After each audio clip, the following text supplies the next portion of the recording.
সহ্য করেছি আন্না, তুমি অনেকবার বাড়ছো। আমি সব নিজের চোখে দেখেছি তুমি আমার মায়ের সাথে যা কিছু করেছো।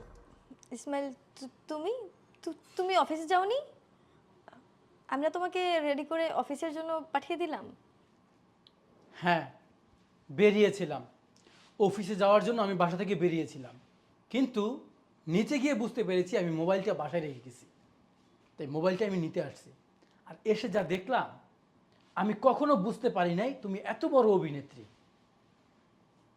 আজকে যদি আমি নিজের চোখে না দেখতাম আমি কোনোদিনও বিশ্বাস করতে পারতাম না তুমি এতটা খারাপ একজন মানুষ। আমি কি মনে করতাম জানো? আমি সবসময় মনে করতাম আমার পরে যদি কেউ আমার মাকে ভালোবেসে থাকে সেটা হচ্ছে তুমি। কারণ তুমি সব কিছু জেনে বুঝে দেখে আমার বাসায় এসেছো। কিন্তু আজ কেন তুমি এসব করছো? তুমি আমার মায়ের গায়ে হাত দিয়েছো।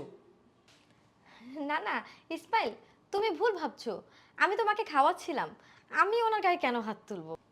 হ্যাঁ, আমি ভুল দেখে আসছি এতদিন, আর এতদিন ভুল ভেবেও এসেছি, কিন্তু আজ যেটা দেখেছি এটাই বাস্তবতা, এটাই সত্যি। শোনো, আশেপাশের মানুষ আমাকে অনেক কমপ্লেন করেছে, এবং বাড়ির দারোয়ান আছে না, ও আমাকে অনেকদিন বলেছে যে স্যার আপনি যখন অফিসে যান তখন আপনার বাসা থেকে চিৎকারের আওয়াজ আসে, কান্নার আওয়াজ আসে, কে যেন কাঁদছে। আমি মনে করতাম না, এটা হয়তো